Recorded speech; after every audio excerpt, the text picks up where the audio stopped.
and welcome to the fourth and final week of MAHOWEEN. I am Doreimani, and today we are going out with a bang, or what I consider a bang. I am so excited to be talking about Ojamajo Doremi again on my channel.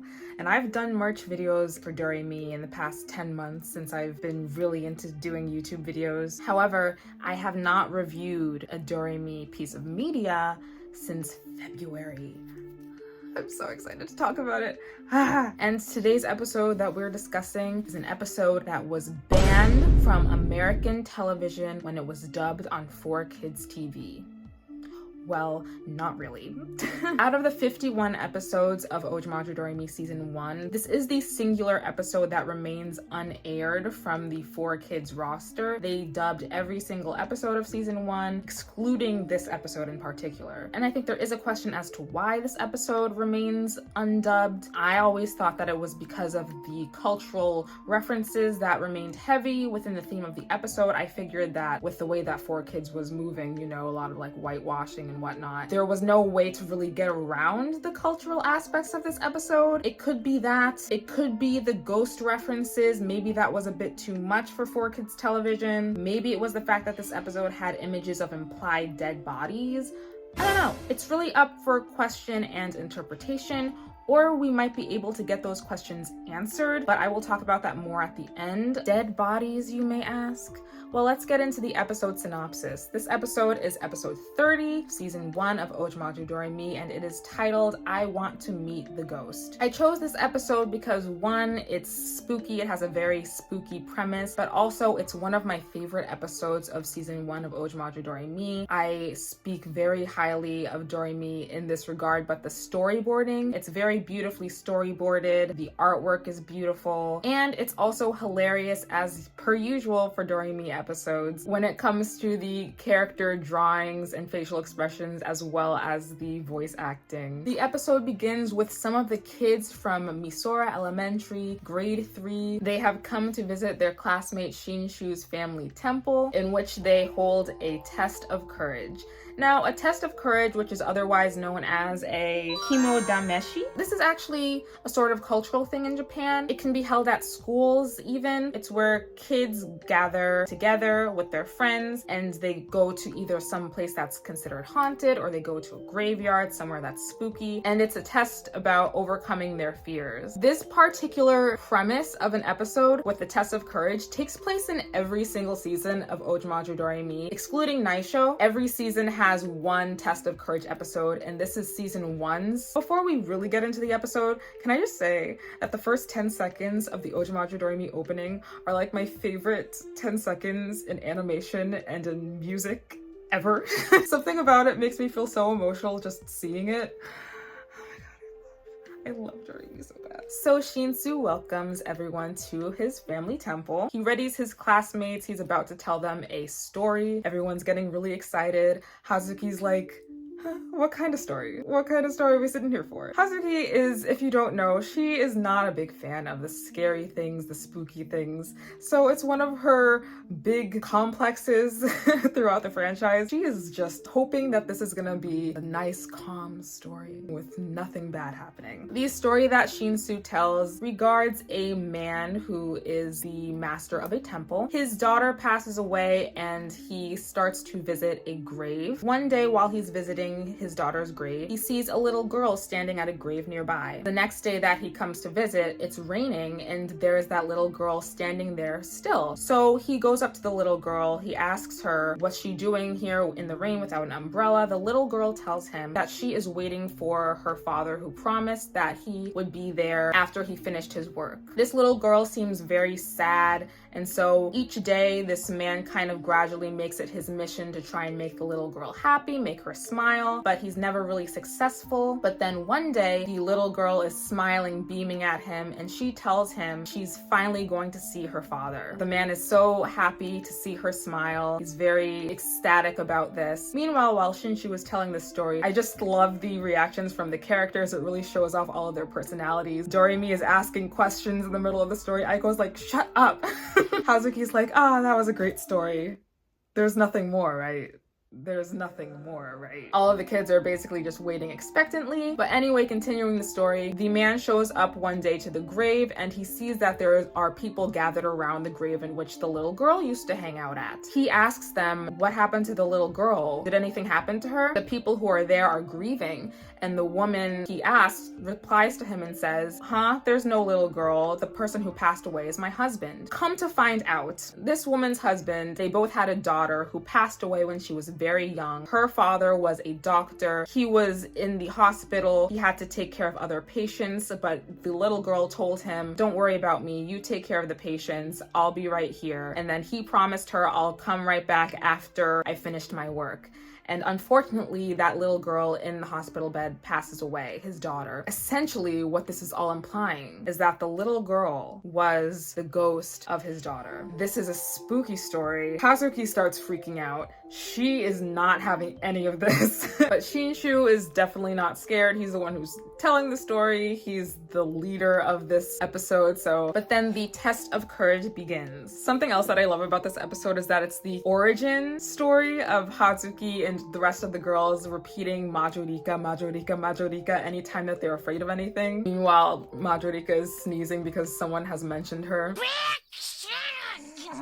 Oh, the voice acting is so funny. I always laugh. Like, I watched this episode like 3 times and I laughed each time. So first up is 2/3 of the SOS trio. And oh my god, it's so weird to see these 3 as the SOS trio because obviously Sugiyama eventually breaks off from the SOS trio. If you watch the rest of the series, you will be able to see that. But it was like funny to see in season 1 how it was still those 3. Sugiyama and Ota end up seeing the ghost of this old man. They're freaked out. They run and tell the rest of the kids. And Shinshu tells them that it's probably his grandfather's ghost, but that he personally has never been able to see this ghost. It never shows up in front of him, and he's not sure why. Next up are Aiko and Nobuko. Nobuko is too busy talking to Aiko about her self-insert fanfic that she and Aiko do not recognize that this ghost is right behind him. And each time this ghost is trying to reach the kids, he seems to be disappointed. He seems to be upset. He fades away. There's something going on there because he's not able to talk to these people and he ends up sad because of that. But next up on the test of courage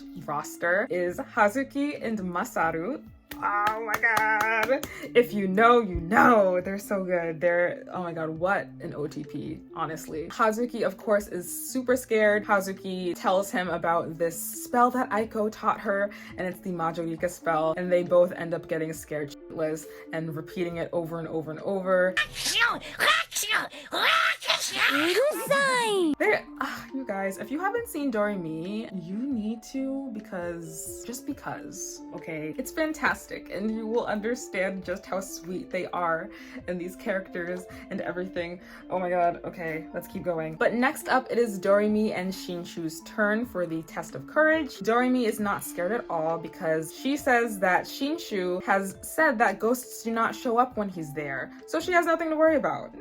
She doesn't mean this in any harm, but Shinshu is upset by this. Doremi is not aware of this at this point, but Shinshu would like to see his grandfather's ghost. And then next up is the eye catch. And can we bring back the double eye catch?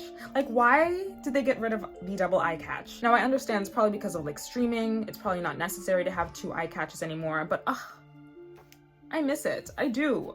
So coming back from the break, Doremi and Shinshu enter the graveyard area. I also need to say, I just love seeing old Doremi moments where that cell animation presented some errors. It's so charming to me. Shinshu reveals to Doremi that he would like to see his grandfather's ghost because he would like to apologize to him. Something happened between the two of them when his grandfather passed away. He exchanged some terrible words and he would like to have a chance to apologize to his grandfather. Doremi is the only character who these kids feel comfortable enough to reveal these things that are bothering them, to feeling comfortable enough with her to express their grievances. And Doremi is just so good, and I love that when you look back at Doremi after having watched all of it, you can see these moments between her and all of the characters really, because she she's that much so the center that the world revolves around in this show. Though it doesn't seem like it, you'll come to understand once you finish the show. She's just so good.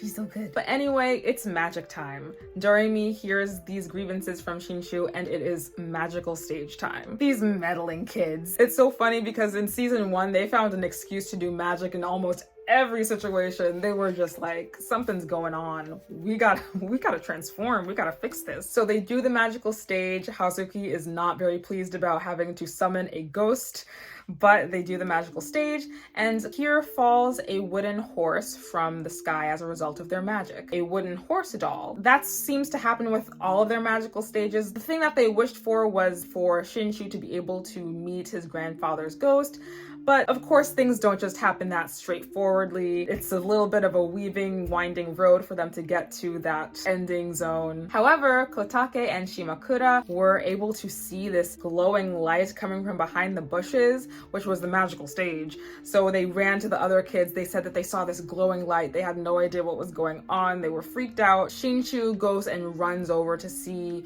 what's happening, to check out the situation. There, Doremi, Hazuki, and Aiko are holding the wooden horse, which Shinshu does see and asks them where they find it.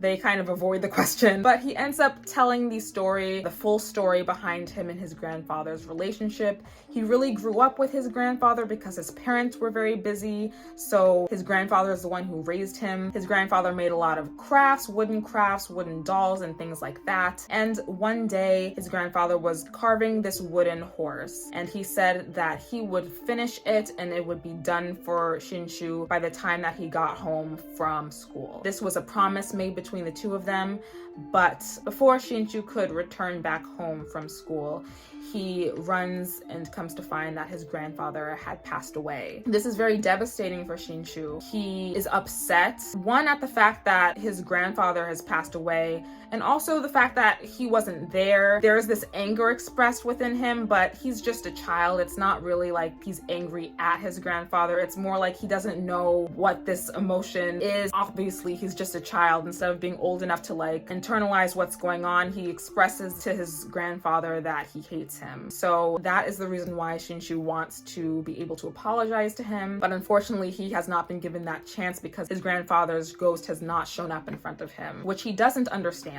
I'd also like to say that the storyboarding of the scene in which Shinshu comes to see his grandfather and some other family members gathered in the room, the lighting, everything is just so beautifully done. I think I really recognize when things are looking gorgeous, looking beautiful, especially when it comes to Doremi. I might not know every single storyboard artist's name, every single director's name, but I do have some favorites. But this episode was just beautifully directed and written and everything. I love it. It's just a very heartbreaking scene. While Shinshu is upset, the girls leave him to himself to kind of let him sort out his emotions on his own. While Shinshu is in the room, he's questioning why his grandfather's ghost had never shown up in front of him. Just then, the light in the room shines, and there on the opposite side of the room, the ghost of his grandfather appears. This is a very emotional scene. He's upset, he's frustrated that he hasn't seen his grandfather in so long, he's questioning why he wasn't able to, but everyone else was able to. And at the core of it, he misses his grandfather and he wants to apologize to him. His grandfather's ghost explains to him that he wanted to fulfill that promise that he made with the wooden horse and completing it, but every time that he approached someone, they ran away.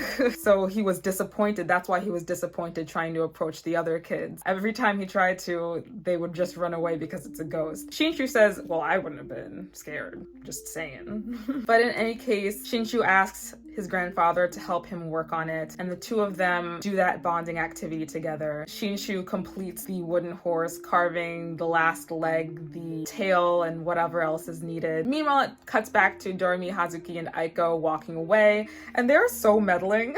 They're like, well, maybe we should turn into his grandfather's ghost.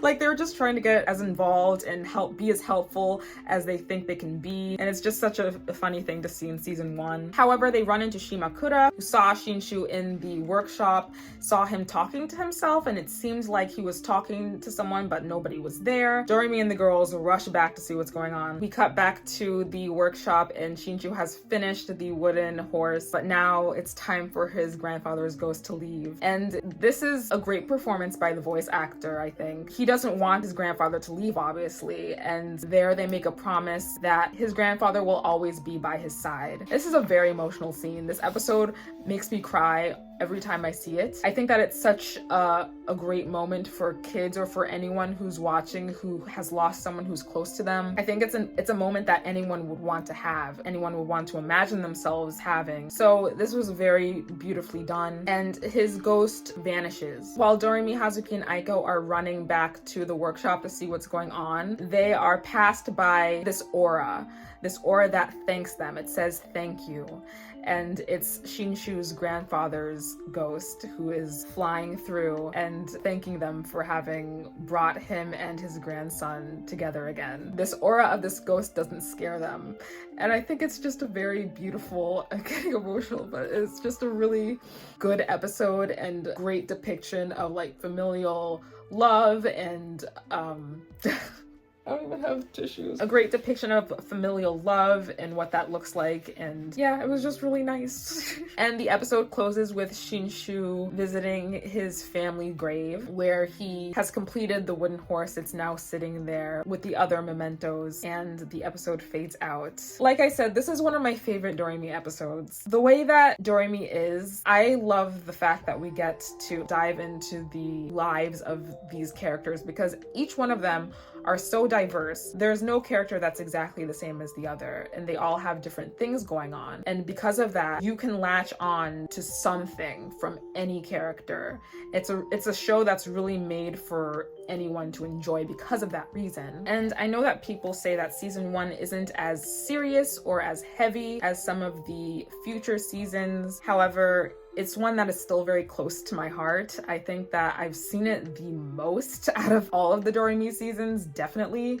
Because back in the day, oh my god, you couldn't even find Doremi Sharp in full. Like, let's not even get into it. But for that reason, I just feel like I can't put Doremi season 1 at the bottom of my list. But anyway, to each their own. And as for this episode not getting an English dub from the 4Kids dub, it's something that I'm really not sure about, but like I said, there might be a way to find out why. There is a podcast that is currently starting up or going on. It's called 4Kids Flashback, and it is made by people who worked on 4Kids dubs, people who voice acted in 4Kids dubs, and maybe we might be able to find an answer as to why this episode wasn't dubbed or presented onto American television. However, by the time that they reached episode 30, 4Kids had already put Doremi on the website instead of on TV, but that's a whole other conversation. But yeah, if you'd like, you might be able to ask that question to that podcast. I know I can try as well. We'll see what we can do. In any case, I am very glad that I could end MAHOWEEN with Doremi. This was always a part of the plan, and some of you saw right through me because at the core of it, I am a Doremi fan first. So I was very happy to be able to do an episode of Doremi for this. I want to give a big thanks to Rochi again for doing the intro for my MAHOWEEN segments. It is beautiful. They worked super hard on it, and I was so pleased to see it. I want to thank you guys for participating and voting in the poll so that I could do week 3. And thank you for being here and watching and supporting this sort of like passion project that I had. I would love to do this again next year. I would love for this to be like a yearly thing where we can do different things. Maybe I could get you guys more involved. Maybe I could do more votes. This was super fun. I had a good time doing this, and I hope that you enjoyed as well. But I thank you for watching. I thank you for being here, and I will see you in the next one. Stay gravy, baby.